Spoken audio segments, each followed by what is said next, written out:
assim a palavra do nosso Deus: Conjuro-te perante Deus e Cristo Jesus, que há de julgar vivos e mortos pela sua manifestação e pelo seu reino. Conjuro-te para fazer o quê? Não é? Prega a palavra, insta, quer seja oportuno, quer não, corrige, repreende, exorta com toda a longanimidade e doutrina. Vamos orar, queridos. Pai de glória, Pai amado, nós te louvamos nesta noite, porque o Senhor tem sido tão bondoso conosco, tão gracioso. O Senhor nos conduziu até aqui esta noite para podermos prestar culto ao Senhor e para podermos ser alimentados pelo Senhor nesse momento, Pai. Nos abençoe, fale aos nossos corações, Pai, nos desafie realmente a termos uma visão mais gloriosa de Ti. É o que te pedimos em nome de Cristo Jesus. Amém. Amém, queridos. Doutrina, não é? Uma questão de fidelidade, uma questão de fidelidade. Né? Tem o texto aí, verso 2, né, que é o que a gente vai ficar aí. Prega a palavra, insta, quer seja oportuno, quer não, corrige, repreende, exorta, com toda longanimidade e doutrina. Todo cristão, queridos, ele deseja ser fiel a Deus. Não é? Todo cristão verdadeiro. Então, todo verdadeiro cristão, ele acorda de manhã, não é? Ele pensando em como, nas suas atividades, ele pode ser fiel a Deus naquele dia. A gente crê, por exemplo, que prestar culto a Deus, né, estar aqui como nós estamos nesta noite, é uma demonstração de fidelidade. Não é?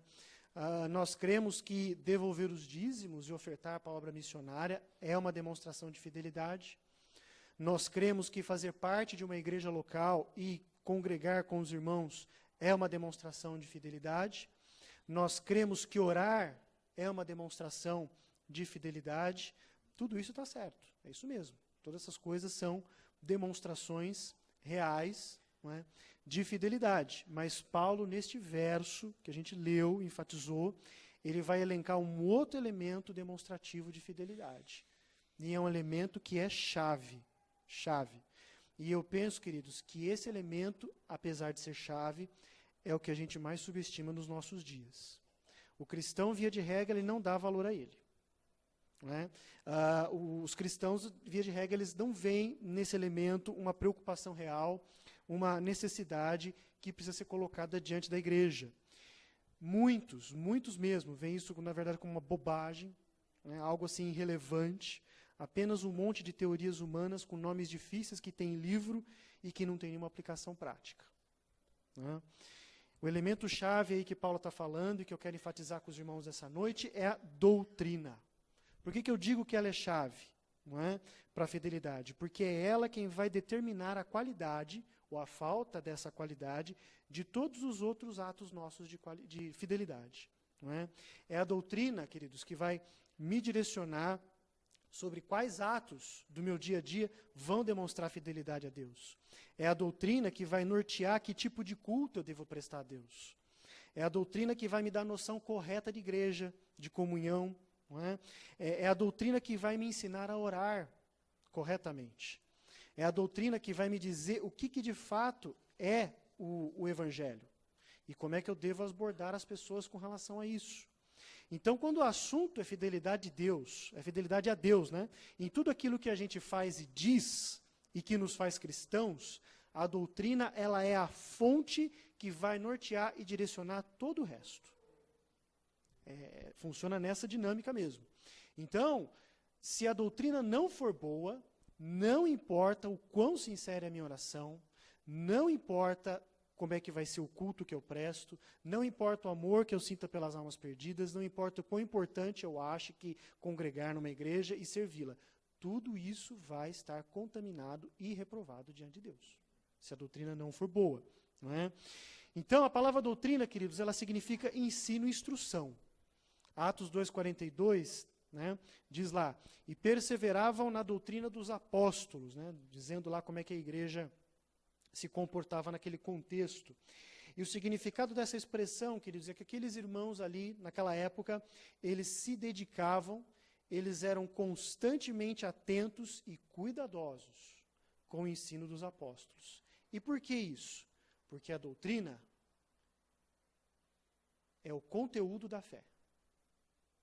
A doutrina é o conteúdo da fé. Os irmãos sabem que fé basicamente é crença, é confiança em algo ou alguém. Não é?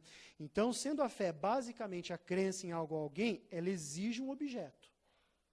Então, o valor da fé depende do seu objeto. Então, quanto mais valioso for o objeto, mais valiosa é a fé nesse objeto.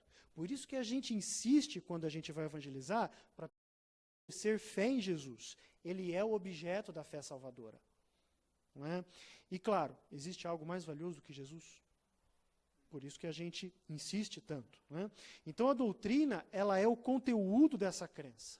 Ela é aquele conjunto de ideias, de conceitos e definições que forma essa crença. Então, sendo esse conteúdo, ela está baseada naquele objeto que é o alvo da minha fé. Portanto, esse conteúdo ele tem que estar diretamente relacionado ao objeto. O conteúdo tem que corresponder ao objeto. E aqui vai um segredinho para vocês. A doutrina, ela sempre corresponde ao objeto da fé da pessoa. Sempre. Né? É a doutrina que vai revelar qual é o objeto da fé professada. Não é a fé professada que vai revelar a doutrina. É a doutrina que vai revelar qual é o objeto da fé. Então, quando eu expresso as ideias, quando eu expresso os conceitos, quando eu falo das definições da minha crença, eu estou informando para aqueles que estão me escutando qual é o objeto da minha fé. Então, tudo aquilo que eu acredito, tudo aquilo que eu defendo, constitui uma doutrina. Não tem como fugir disso. Não é só apenas palavras, mas constitui todo um sistema de valores que a gente tem. E tudo aquilo que eu faço, todas as minhas escolhas e decisões, elas estão baseadas naquilo que eu acredito e naquilo que eu defendo. Tudo isso vai formar a minha doutrina. Portanto, a doutrina ela é determinante para todas as minhas ações, decisões e escolhas. E digo mais, ela define quais serão as minhas ações, as minhas decisões e as minhas escolhas. A forma como eu conduzo a minha vida revela qual a doutrina que eu sigo. Não importa o que eu fale. Não é? Então, quando eu digo que eu sigo a Cristo, mas, por exemplo, eu vou defender qualquer ideia que é oposta a Ele ou ao que Deus revelou, por exemplo, eu falo que eu sigo a Cristo, mas não tem problema nenhum com aborto. Ok? Essa ideia, não tem problema nenhum com aborto, constitui a minha doutrina. Qual é o objeto de uma doutrina dessa? Não é Jesus. Por mais que eu diga que eu sigo Jesus. Qualquer ideia que eu defenda que seja oposta ao que Deus revelou, oposta ao caráter de Deus, não é? É uma doutrina, não é uma doutrina que revela o objeto como sendo esse objeto Deus. É outra coisa, por mais que eu diga que eu siga a Cristo. Os irmãos estão conseguindo perceber até aqui a importância desse elemento-chave que Paulo está falando? Não é? Por que as coisas estão do jeito que elas estão hoje?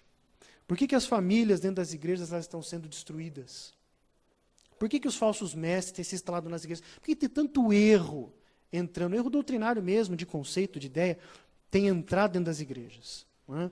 A gente falou um pouco mais lá atrás. Os cristãos, via de regra, não dão valor à questão da doutrina. Não dão.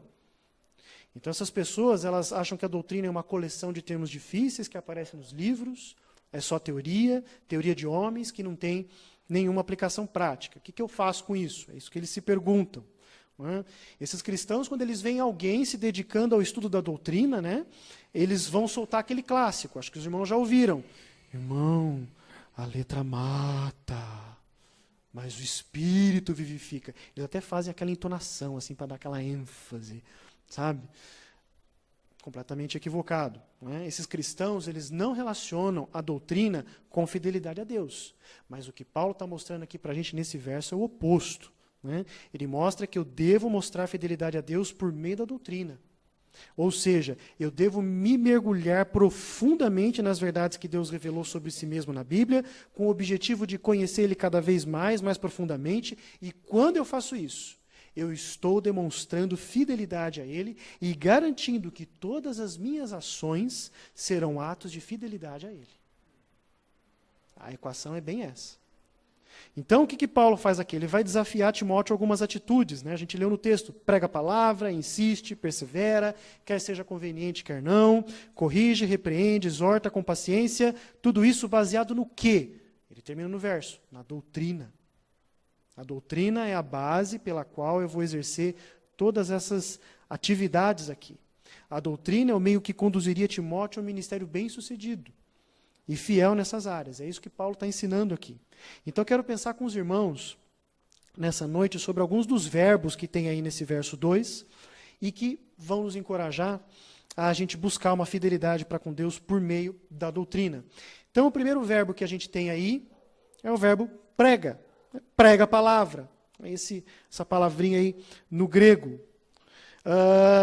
Pregar é simplesmente a proclamação de uma mensagem por um arauto. Então, é exclusivo. É um arauto. Então, não é qualquer um que prega. É um arauto. Quem é o arauto? O arauto, ele é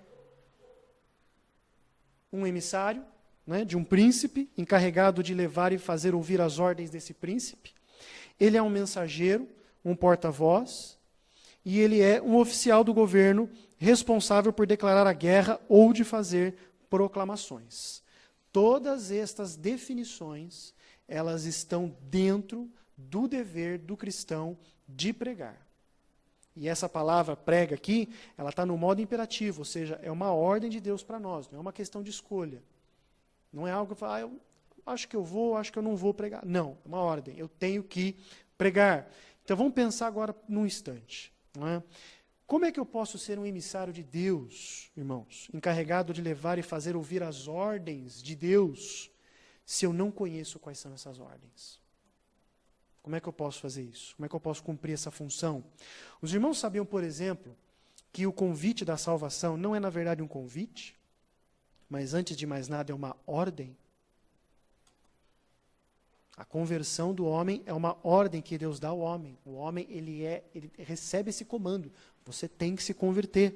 Não é? Então, quando a gente estuda a doutrina da salvação, a gente aprende que a conversão ela é uma questão de obediência a Deus. E quando o homem não se converte, ele está desobedecendo a Deus, diretamente, frontalmente. Percebe como apenas esse exemplo já muda o tom do nosso evangelismo? O resultado dessa falta de conhecimento, né, de, por exemplo, crer que o convite da salvação, na verdade, é uma ordem, vai resultar no evangelismo manco, onde Deus, na verdade, é um ser necessitado, que precisa do homem, né, que precisa que o homem se arrependa e venha a ele. Faz de Deus um coitadinho. É um evangelismo que não leva em conta a santidade, o caráter imaculado de Deus, que foram ofendidos pelo homem rebelde. Né? Alguém disse certa vez, um evangelho ruim é pior que evangelho nenhum. E isso é verdade. Isso é verdade, porque um evangelho ruim, que não leva em conta todos os elementos do verdadeiro evangelho, que Deus está irado, que o homem é totalmente corrupto, que o homem é totalmente incapaz de vir a Deus por vontade própria, que o homem odeia Deus, que Jesus fez expiação, propiciação, justificação, produz uma pessoa 2 vezes condenada ao inferno. Por isso essa frase, um evangelho ruim é pior que um evangelho nenhum. Né?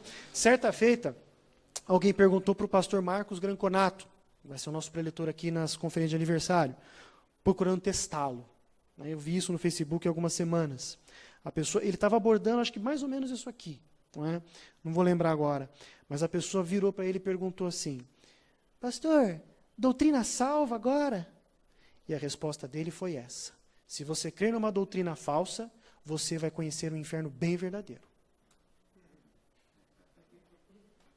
Esta é a seriedade do que nós estamos lidando aqui nesta noite, queridos. Eu sigo Jesus. Sua ideia sobre Jesus está errada. Você vai para o inferno. Não tem jeito de fugir disso. Não tem como amansar isso. Ou você corrija a ideia que você tem de Jesus, ou então a sua ideia falsa vai te conduzir para o inferno bem verdadeiro. Não é? A palavra pregar aí, ela também traz o sentido de um oficial do governo responsável por declarar a guerra. Os irmãos sabiam que Deus está em guerra com o homem? Que até o respirar do homem não salvo é repulsivo para Deus? Quando a gente estuda a doutrina de Deus e também a doutrina da salvação, citando de novo, a gente aprende sobre a ira de Deus, né, que é esse ódio, essa repulsa intensa por tudo aquilo que não reflete com exatidão o caráter e a santidade dele. Como é que eu posso declarar guerra como um oficial do governo que eu sou, do governo celestial? Não é? Se eu acho equivocadamente que Deus é um Deus de paz e amor e vem com mensagem de paz. Não. Você antes anuncia a guerra e aí você oferece uma alternativa de paz eterna e de reconciliação. Ambas as coisas formam as boas novas da salvação em Cristo. Não é? Então, pessoas que rejeitam a doutrina, elas não estão sendo fiéis no ministério da pregação. Uma ordem que Deus nos dá. Outro verbo que aparece aí é o verbo corrige. Não é? E a correção, queridos, ela visa acertar o rumo da pessoa que está andando errado. Não é?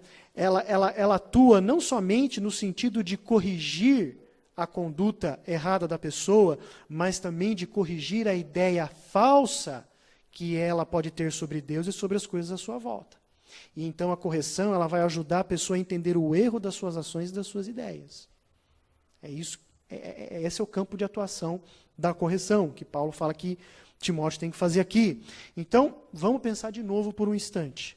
Como é que eu posso corrigir a conduta de uma pessoa se eu não sei qual a conduta certa?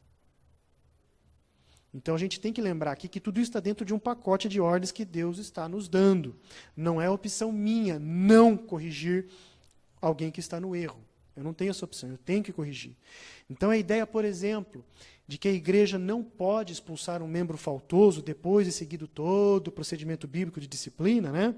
E que fazer isso é falta de amor, é uma ideia bastante comum em nossos dias. Mas é uma ideia errada. Não é? Então, pessoas que creem nisso, elas não sabem que existe uma doutrina chamada eclesiologia, a doutrina da igreja, que vai ensinar que a expulsão de membros em pecado, depois de feito todo o processo bíblico, é uma ordem de Deus e é um meio de purificação da igreja. Então, quando eu não faço isto, eu estou deixando a igreja impura e estou desobedecendo a Deus. Pessoas que desconhecem a doutrina, elas vão sempre para o lado, não, mas Deus é amor, tem que receber a pessoa. E ficam defendendo pecadores obstinados e contumazes, não é? E defende que eles devem ser aceitos no nosso meio do jeito que eles estão. Não é? Então, pessoas assim, elas nunca vão corrigir outras. Nunca. Não é? Nunca. Já pensou pessoas assim pastoreando uma igreja? Pessoas que rejeitam a doutrina, queridos, elas não estão sendo fiéis no ministério da correção. Terceiro verbo, repreende. A repreensão, ela é uma atividade aí, ela é um ato complementar à correção. Então, ela vai atuar na motivação da pessoa em agir errado e ter ideias erradas sobre Deus, sobre as coisas à sua volta. Então, por exemplo, enquanto a correção, ela visa ensinar um pai, por exemplo, que ele deve disciplinar seu filho, não é? A repreensão, ela vai trabalhar no motivo pelo qual o pai decide não disciplinar o filho. E aí, então, vai apresentar os princípios bíblicos que o pai está violando nesse processo. Então, vamos pensar nisso, de novo, por um instante. Como é que eu posso repreender alguém? E, de novo, lembra os irmãos que nós estamos falando aqui de uma ordem. Não é? Se eu desconheço a doutrina do pecado, e dentro dela a doutrina da depravação total, que afirma que o pecado afetou absolutamente todas as partes do ser humano, inclusive e principalmente a sua vontade, que é onde entra a questão da motivação aqui. Como é que eu vou repreender uma pessoa sem conhecer isto? Não é? Então a doutrina ela vai nos ensinar que um pai que não quer disciplinar o seu filho, ele não faz, não porque ele não conhece o princípio bíblico, não é? Mas antes a motivação desse pai é de autopreservação. Ele não quer ter trabalho de disciplinar o filho. Ele sabe que dá trabalho educar. Ele sabe que dá trabalho ficar no pé, não é? Então ele não quer ter que se explicar depois, não é? Que ele disciplinar o filho, ele não quer ter que explicar que se alguém vier em cima dele e fala assim, nossa pai, você está sendo duro demais. Ele não quer ter esse trabalho, ter que ficar explicando, então ele decide que ele não vai disciplinar o filho, não é? Motivação errada, a repreensão atua nessa área. Então as pessoas que desconhecem essa doutrina, elas não vão nunca repreender ninguém, ao contrário, elas vão se esconder naquele argumento assim, não, só Deus vê o coração, eu não posso julgar, mesmo sabendo que existem versículos claros de que nós devemos sim julgar as ações dos outros. Pessoas que rejeitam a doutrina, elas não serão fiéis no ministério da repreensão.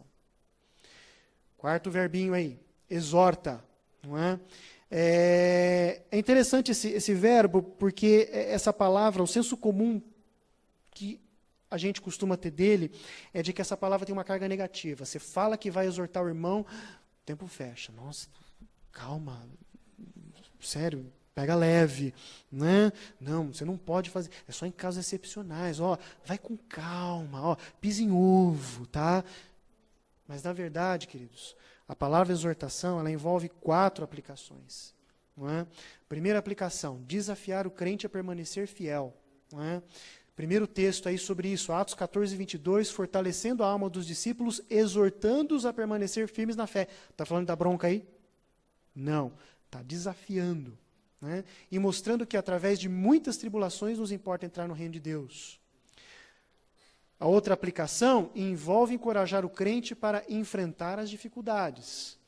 Outro texto bem legal, 1 Tessalonicenses 3, 2-3. E enviamos nosso irmão Timóteo, ministro de Deus do Evangelho de Cristo, para que, em benefício da vossa fé, confirmar-vos e exortar-vos. Está dando bronca? Não. A fim de que ninguém se quiete com estas tribulações. Porque vós mesmos sabeis que estamos designados para isso. Uma outra aplicação envolve chamar a atenção quando alguém estiver se desviando. Opa, aí sim, estamos no campo da bronca. Não é? Qual o texto que a gente pode usar para abalizar isso? 1 Coríntios 4,16, admoesto-vos, portanto, a que sejais meus imitadores. A advertência que Paulo está dando para os coríntios. E uma quarta e última aplicação, envolve consolar os que estão em aflição. Exortação envolve isso também, queridos. 2 Coríntios 1, 4, 6, é Ele que nos conforta em toda a nossa tribulação, para podermos consolar os que estiverem em qualquer angústia, com a consolação com que nós mesmos somos contemplados por Deus. Então, diante disso, vamos pensar mais um pouco. Como é que eu vou exortar alguém se eu não conheço a doutrina dos dons espirituais, que diz que existe um dom de exortação e que ele serve para tudo isso que eu acabei de mostrar para os irmãos? Como é que eu vou exortar alguém se eu creio que eu tenho que ficar pisando em ovos? Não é? Quando a gente vai chegar junto de um irmão que está com algum problema. O fato aqui, queridos, para a gente só terminar essa parte de exposição, é que a gente sempre enxerga as coisas por meio de lentes. Não é? Essas lentes, elas são nossos valores pessoais, elas são nossas convicções, os nossos pressupostos, não é? Os nossos conceitos, opiniões que a gente tem sobre tudo e sobre todos. E é toda essa carga que a gente traz com a gente, né, que a gente recebeu da nossa família, da escola, das pessoas que impactaram as nossas vidas, dos livros que a gente leu, dos filmes que a gente assistiu, das experiências que a gente teve, etc. E desde a nossa salvação, queridos, o Espírito Santo ele vem promovendo uma limpeza gradual nessa carga, deixando o espaço livre para ele ser revestido com princípios, conceitos e ideias bíblicas. A doutrina, ela facilita esse revestimento. Por quê? Porque ela vai entregar para nós, de forma bem mastigada, verdades bíblicas profundas. Porque senão você vai ter que ficar caçando na Bíblia, de Gênesis, Apocalipse, cada verso. A doutrina, ela sistematizou isso para poder já entregar para você isso, já pronto. E depois você só volta para a Bíblia e expande isso. Não é? Então, quando eu me nego a aprender doutrina, porque é só teoria, não tem aplicação prática, ou então, isso é só para o pastor, seminarista, eu estou simplesmente dizendo para o Espírito Santo o seguinte, olha, a carga de leitura do mundo que eu trouxe comigo, para isso aqui que eu tenho com Deus agora, é suficiente e dá conta de me relacionar com Deus e com o mundo de um modo totalmente satisfatório, e Deus não se importa nada com isso. É isso que eu estou dizendo. Não é? Então isso é quase uma declaração do tipo, olha, eu amo a minha esposa, mas o meu amor por ela não tem qualquer relação com a atração que eu sinto por outras mulheres e por isso eu adultero mesmo. Mas eu amo a minha esposa. O sentido é o mesmo. E a gravidade também. Não é? Deus, queridos, nos deu um conjunto de verdades que devem nortear o nosso relacionamento com Ele. Nossos afetos, norteia as nossas prioridades, norteia a nossa visão de mundo. Quando eu rejeito isso, eu estou tendo uma atitude de um cristão não regenerado. Ou melhor, estou tendo a atitude de alguém que não é regenerado. Que não existe cristão não regenerado. Não é? Então, não existe tal coisa como a gente costuma ouvir por aí.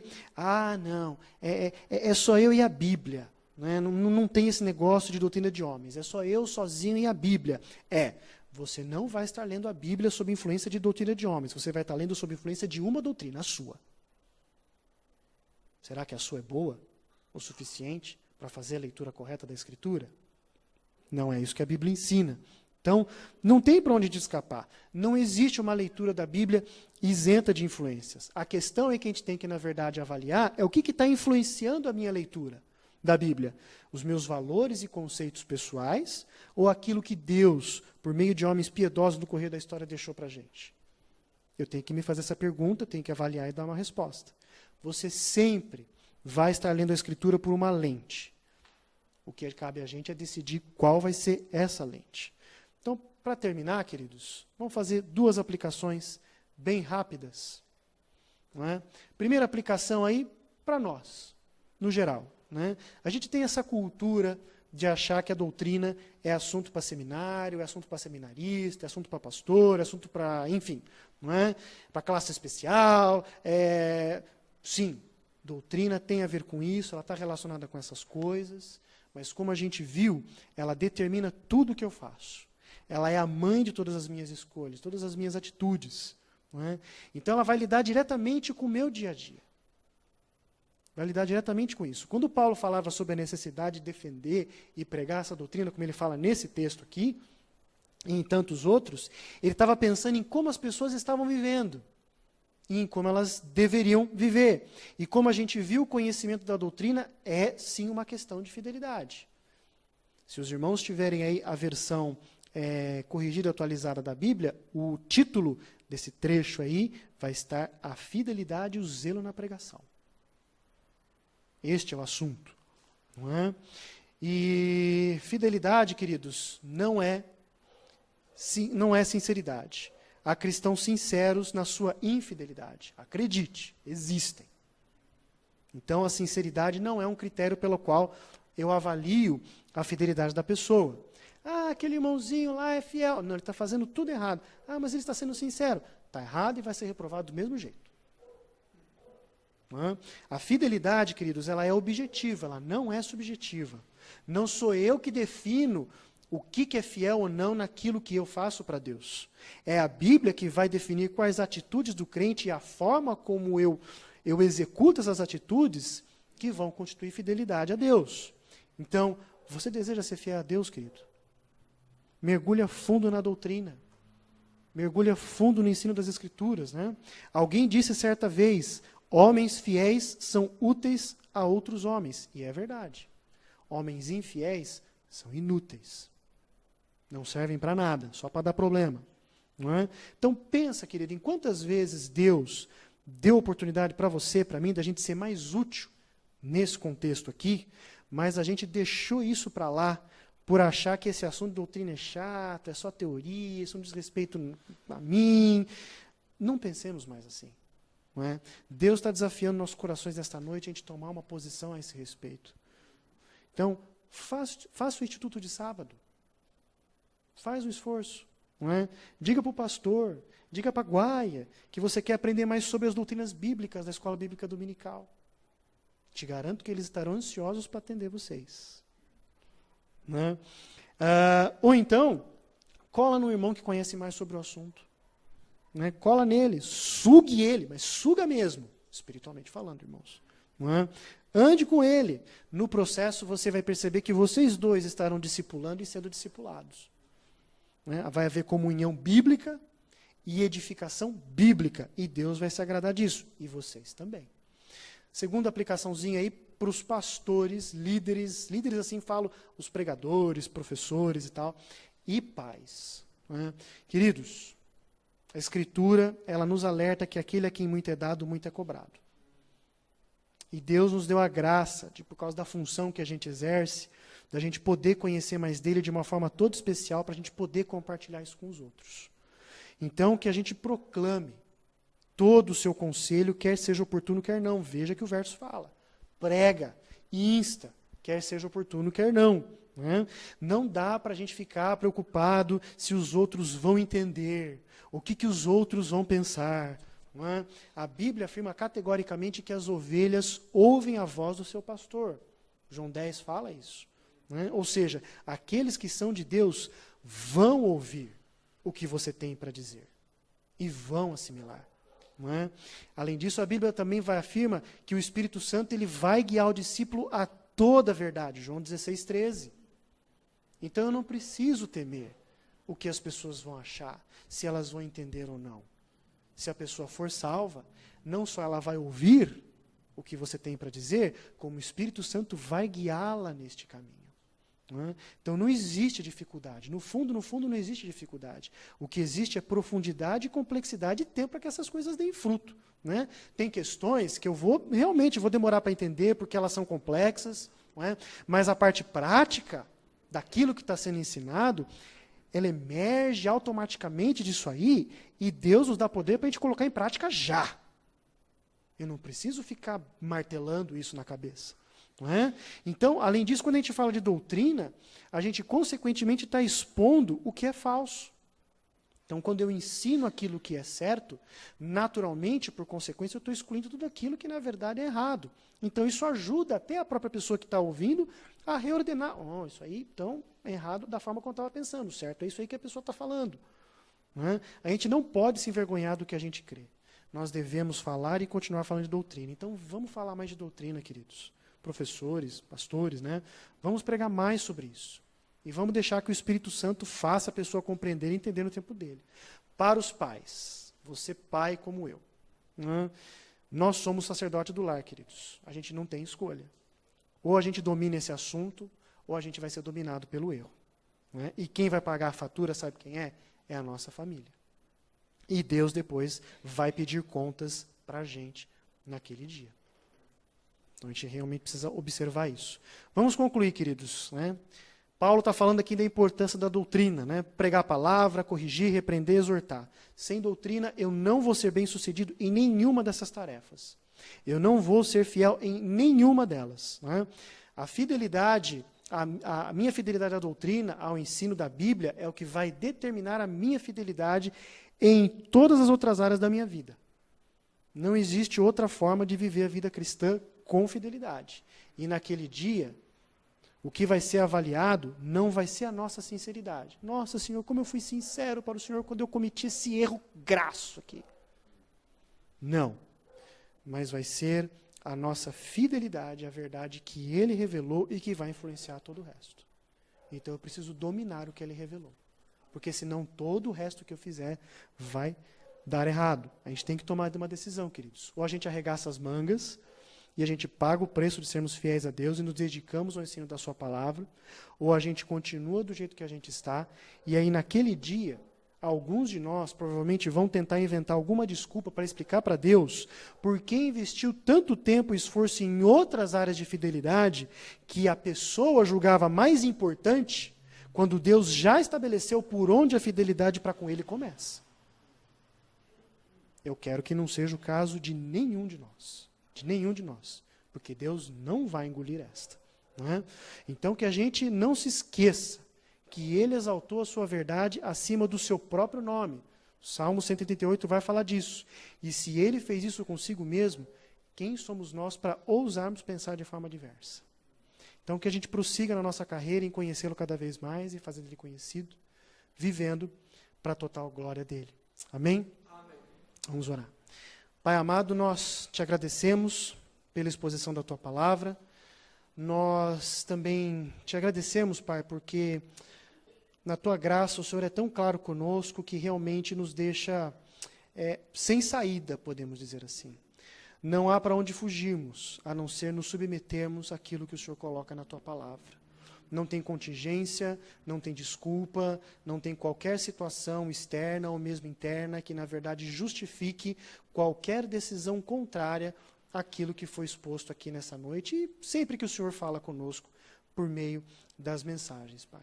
Continua falando conosco, Senhor, desafia a Tua igreja, né? Nos tire da nossa zona de conforto, porque nós fomos chamados para fazer o Senhor conhecido nesse mundo aí fora.